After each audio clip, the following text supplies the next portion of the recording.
Chers amis, un jour, il y a un homme qui était très très gros, qui s'est rendu dans la maison du Natsiv. Le Natsiv, bien évidemment, l'a accueilli très gentiment. Il lui a dit, vas-y, tu peux t'asseoir sur la chaise. La chaise sur laquelle il s'est assis, c'est une chaise, vous connaissez, comme les chaises qui sont en paille comme ça, avec des petits trous, plein de petits trous comme ça, qui sont tissés de cette façon-là. L'homme s'assoit, au bout de 2-3 secondes, la chaise se déchire complètement, et cet homme est complètement bouleversé.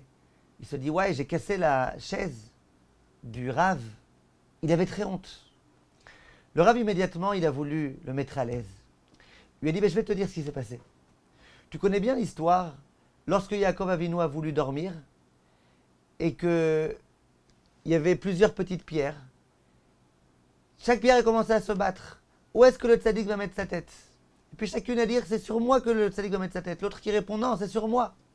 Qu'est-ce qui s'est passé finalement? Eh bien, il y a eu un miracle. Toutes les petites pierres, elles se sont transformées en une grande pierre, sous laquelle Yaakov Avinu a pu mettre sa tête. Dit le Rav à cet homme-là, et bien là c'est exactement pareil. Chaque petit trou a commencé à se disputer. C'est sur moi que ce tzaddik va poser son corps. L'autre disait sur moi que le tzaddik va poser son corps. Et puis elles se sont toutes disputées. Finalement, il y a eu un miracle. Tous les petits trous ils se sont transformés en un grand trou. Et c'est la raison pour laquelle tu es tombé.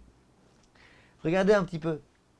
Au lieu de commencer à réfléchir qui va devoir payer, qui va devoir pas payer, comment faire, le Rav immédiatement, avec son intelligence, il a réussi à trouver une explication rassurante pour dire au Rav, pour dire à cet homme-là, regarde, t'es un tzaddik, et puis les trous, ils ont tous voulu se disputer.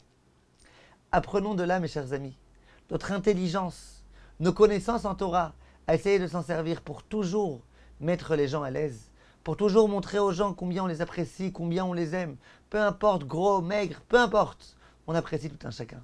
Comme tous mes chers amis, à bientôt.